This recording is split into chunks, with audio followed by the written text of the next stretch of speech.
waxaan keenay hooyadii oo la yidhaaha raxan maxamuud ayaa waxaan keenay isbitaalka weyne goday waxaa naloo sheegay in dhaqalkii giftiga ahaa ee xisbigu macnaha iyo lagu tabarucaadahay inuu jiraan naloo sheegay shalay waana la diiwaangeliyo hadda waraaqihii waaka qalitaankii baanu taaganna aad iyo aad baan ugu faaraxsannahay dadka indhaha loo jeexayo hadda waxaa farxad weyna maanta dawladdeennii oo maxaan ku dhahay xisbigeennii oo dhammaan dadkii waayeelka ahaa iyo ku yaryar dadkii indhaha dhammaan indhaha u dilaacinaysa wac dadkii madowga ku jiray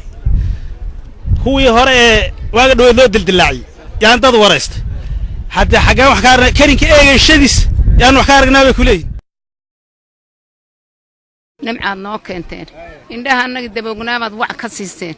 ilaahay baa wax ka siiya idinkuna noo soo kiindira waan idinku mahadsanna xusbiga annagi baatiin rajadeedii shalay waan hayaa waa kana ishaydi waa wac khayr baan idinkana idiin raja waa kan saacadda qabay cumaamadda haddii ilaahay maadiyo cumaamadda garbaha saartay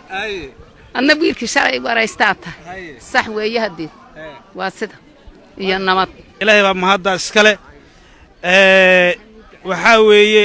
ilaahay iyo dawladdeena iyo xisbiga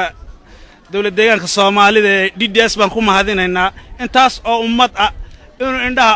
u jeexay oo u soo diray dhalinyaradii wax baratay alxamdulillah ilaahay maad iskale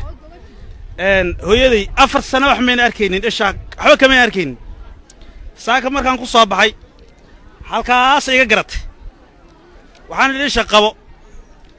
مع العمامة ضيدي بتلمانتي مع الساعات دي جد سنة شالي تنا قعنتها وني تكرر دو بيحتاكاه